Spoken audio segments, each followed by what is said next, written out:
Welcome to the Entertainment podcast. I'm your host, Link. Thanks for joining me for my first solo episode.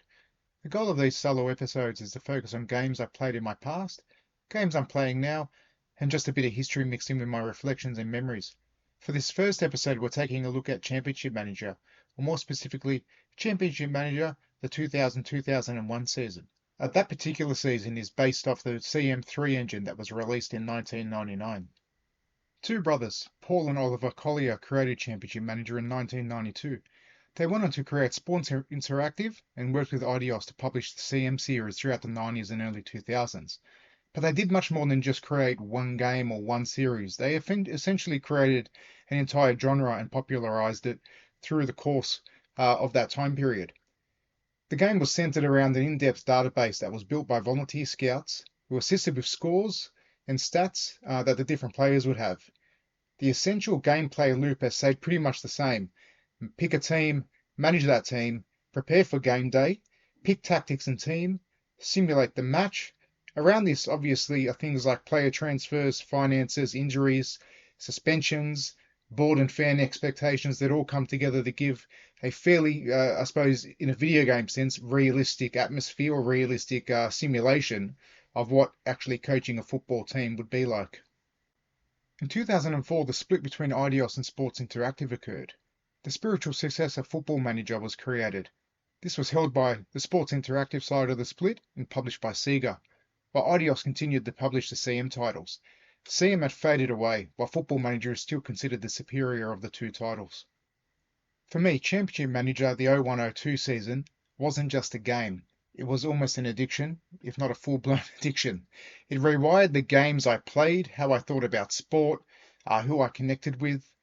I've always loved sports games. I played NHL games, FIFA, Madden, etc. But as I got older, I moved away from playing on the pitch to managing it. I just found that sort of stuff a little bit more engaging, the back of house sort of stuff and the coaching. Even now, I still love a good manager game. Things like Motorsport Manager. I believe I do also have one of the F1 manager games, but haven't played it yet. Out of the Park Baseball, East Side Hockey Manager. But yeah, Championship Manager was where it all started for me. Really, my love of football, not just my enjoyment with Championship Manager, came out of the 02 World Cup and I suppose the 01-02 season of football, with Real Madrid winning the Champions League, Zidane with that great volley that broke Leverkusen fans' hearts, and with the 02 World Cup, seeing all the giant slaying happening, Italy, Argentina, France all being knocked out. That final, Brazil and Germany, with a German team that wasn't expected to go far. Ronaldo coming back from, his years-long knee injury and top scoring the tournament. And also the fact that it was played in Japan and Korea. So, for Australian fans like myself to be able to watch it at a normal sort of time helped as well. And I was sort of at the right age for football to sort of take off in my imagination. And then came along Championship Manager. I remember when a friend first told me about the game. We were in year 12 and sitting in class, and I was told about this game that was just text with some pictures in the background, and the text would flash when a goal was scored. And I thought, I don't know how fun that is. Like, can it beat FIFA? Can it beat having a full controllable team on the field? But, I wanted something different. I was really interested in what it was all about. And I got given a CD. I believe that copy of the game had been passed around the whole grade, if not, pretty much a lot of the school at the time. And I just loaded it up and started a Barcelona file, and that was pretty much it. That career was absolute chaos. I think I lasted about 7 seasons, got sacked in the end. Paddy Kluivert was my favourite player at the time, which is why I chose Barcelona. During that file, I'd taken China to a World Cup, won Champions League titles, won some league titles.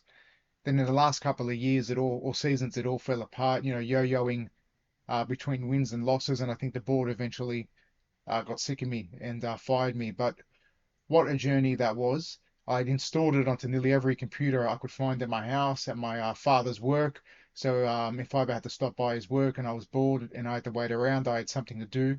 I had my own files on different computers.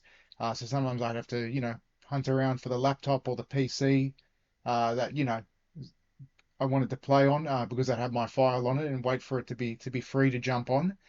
It had really taken over a lot of my school life, as the next story I tell will show. I remember it was year 12, like I said, HSC year, New South Wales, business studies, a subject that I couldn't stand, which is funny was I later did a business degree at university, so figure that one out. But I just sort of almost bombed an assessment, 12 out of 20, just passed, not a very good score. And I walked out and I said to my friends, who are all championship manager players as well, I think I'm going to lose my job as Barcelona manager. And a friend looked at me and goes, "You've just almost failed an assessment and that's all you give a fuck about."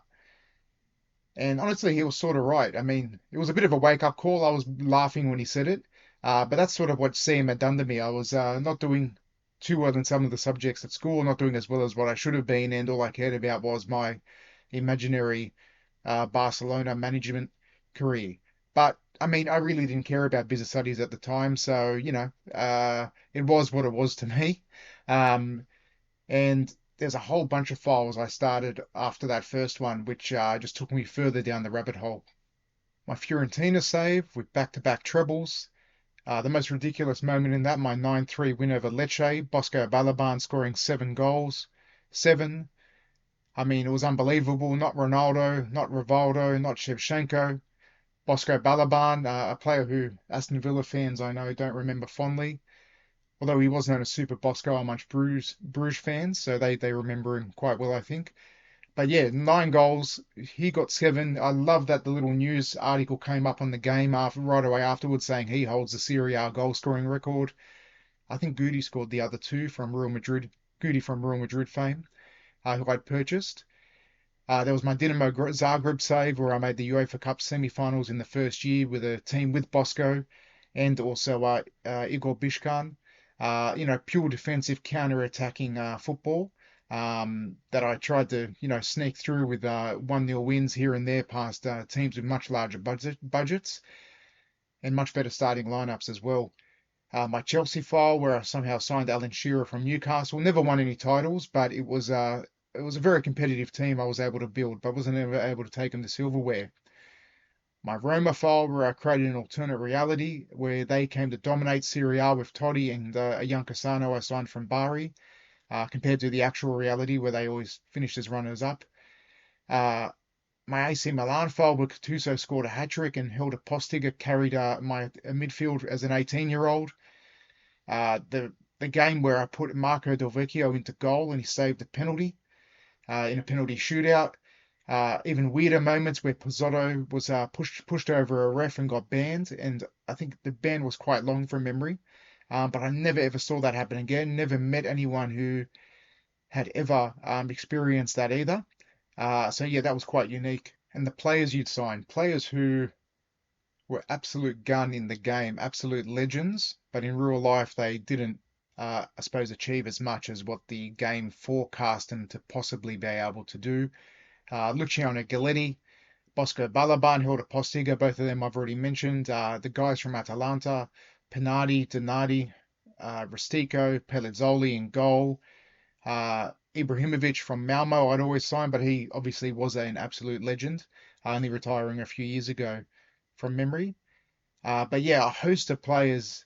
Cedric van der Gun is another one. I think Brutal Hose as well from Ajax, if my memory serves me correctly. I think he was pretty good in that version of the game. Um, but yeah, players who, some of them played international football, some of them showed up to World Cups or European Championships or whatever, or played in, Olympic Games under 23 comps, but none were as good as they were in that game. Um, and yeah, I still remember all their names purely from this game. So, like I said, it sort of changed how I connected with people. A lot of those players I just mentioned, I'd actually got written down for me on a little piece of paper.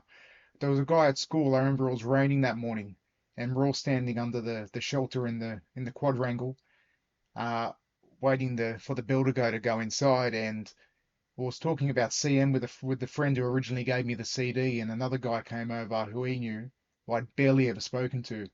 And as soon as he found out we were talking about Championship Manager, he took out his book, ripped out a little piece of paper, and started writing down all these names for players I had to sign. And yeah, that's how a lot of my knowledge came about on what players to sign. Although I, like I said, I'd just gotten into football. I didn't know a whole lot of players, and a lot of bits of paper were given to me, or I was writing down names in the back of school books when talking to people, trying to get together, the best 11 that I could. The backs of those school books were filled with little dots, arrows, showing, the players, making their runs up the field or whatever the tactics were, subs lists, trying to fit in the best utility players, like Delvecchio being great in goal. I always had Delvecchio in my team and never had a substitute goalkeeper in those Roma files that I started. Best super subs to come off the bench and score a late goal. Best, lists of best free transfers. Um, Best deals in terms of, cheapest transfer fees for the best players you can get. Just, lists and lists and lists and teams and lineups and comparing them. At one point, I think my school books were more football manager or championship manager teams than actual schoolwork, which is probably a bit of an overstatement. But yeah, that's how much I was into it. I mean, business studies eventually became jokingly known as football manager class or championship manager class. Um, yeah, I it was just over the top. And the other stories I heard about people who would like superstitiously leave their mouse in a certain point on the screen because they thought that somehow that would lead them to a win. Or the guy I met at school who would smash keyboards when his team lost. And when I went over his house one day, his dad stopped and looked at me when we were talking about Football Manager and said to me, that game should come with a set of free keyboards in a real sort of dry, deadpan sense of humor. And I was like, yeah, maybe it should. Really didn't know what to say. But yeah, I suppose just like how sport can cause rage in real life, it can also cause it in a gaming sense as well, with managing a fake team. The main thing for me about any management game or sports management game is, does it make me want to go one more game or one more turn? And I still remember being up late and just going game after game, especially if I was losing. I couldn't go to bed on a loss. I had to win no matter what. And sometimes it would be like, oh, I'm up to that final, I'm up to the Champions League final. Do I play it now and go to bed and do it first thing in the morning? Or do I keep rolling the dice? And there was one weekend where I think I played 2 seasons in a row. It was National Soccer League though. It was Australian National Soccer League, so no Champions League or extra cup games or anything. But still, when I told someone at school about it, they looked at me like I was some type of weird junkie.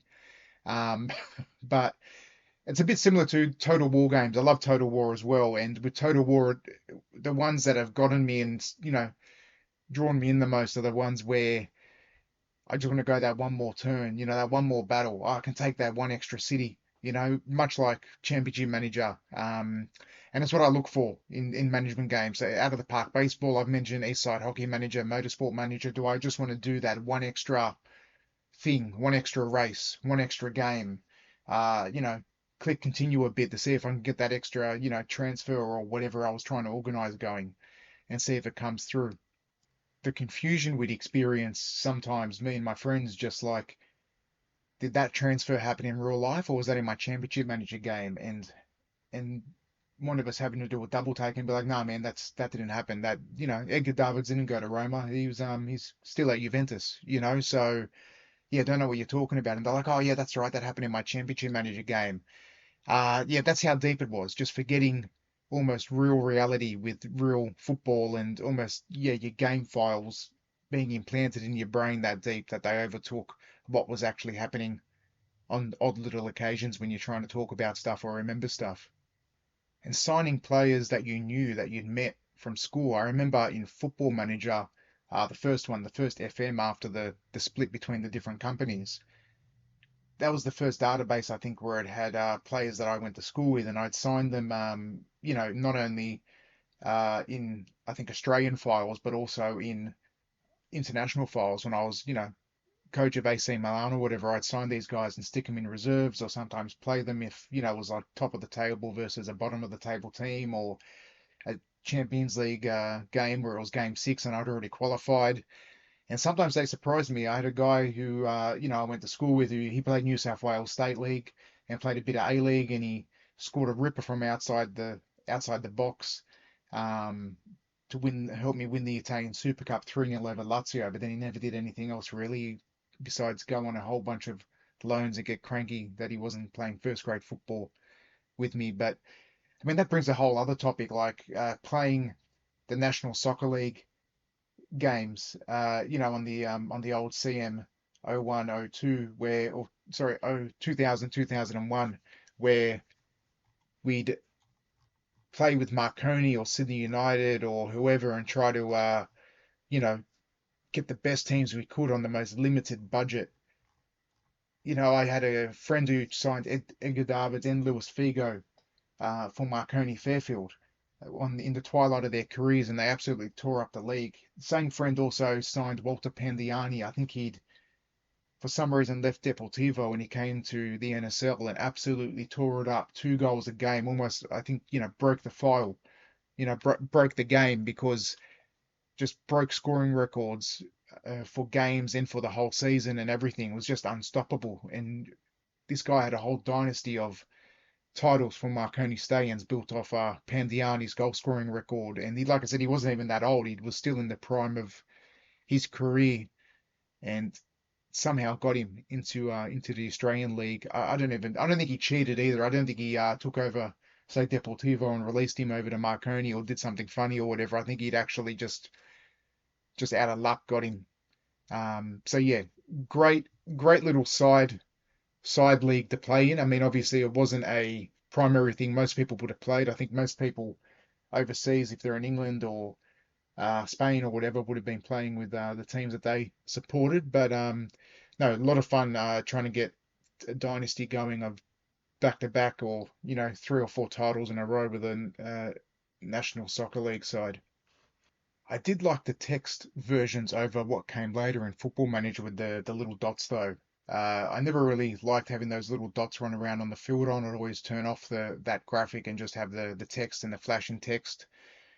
Sometimes in a final, if I made a Champions League final, I'd put on the dots and turn the game down a little bit slower to make it more suspenseful. But yeah, otherwise, it was on the fastest it could go, and with no dots running around, just all text, and flashing text when I scored a goal, obviously, or my team scored a goal, not me. But I never really did much scouting. I'd send out my scouts, but I feel like some of the players they come back with were the players I already knew were good, because either they were named players or they were players other people had already told me about in the game. Um, so yeah, I didn't scout much, and my training was usually horrible in terms of how I set it up. People said I used to smash the continue or next match button or whatever it was to get the game moving too much. And people would say to me, mate, you can slow down. You can look at the other team. You can scout them a bit. See what tactics they use. See what tactics worked against them in their other games. Look at your training. Don't just smash the continue button. But I don't know. Maybe that was just part of the addiction. I wanted to get as many games in as possible in as a short amount of time, and that's how I think I finished those two seasons in the one weekend. Was just smashing that continue button. But yeah, looking back on it all, I think Championship Manager didn't just teach me about football. It taught me, I suppose, about gaming addiction. I think it was probably my first gaming sort of obsession. Uh, you know, Taught me about the sport that I really love, patience, I suppose, and eventually I did start scouting a little bit more, and looking at other teams and trying to adapt my tactics and look at all that sort of stuff. But it took quite a bit. And yeah, it was just odd how a bunch of names in a database, could feel, like I said, more real than real life at times. Like I said, you get confused over transfers and sometimes think, oh, did that actually happen? Oh no, that was just in the game. So, no, I don't think I'd love football as much if I did not play CM or FM. I think that's the level of effect that it had on my gaming and sporting sort of hobbies. Enjoying those two things together. That's all I've got time for today, guys. Thanks for listening in. If you've got your own Championship Manager stories, either you being addicted, your friend being addicted, some crazy stuff that's happened, like broken keyboards or something, send them through. I'd love to read them out on the channel, whether you stick them in the comments below or you send them over in an email, which I'll pop in the description. Please do so. Remember to like and subscribe. We're trying to grow the Vinden Entertainment podcast, but I'll catch you next time. See yous.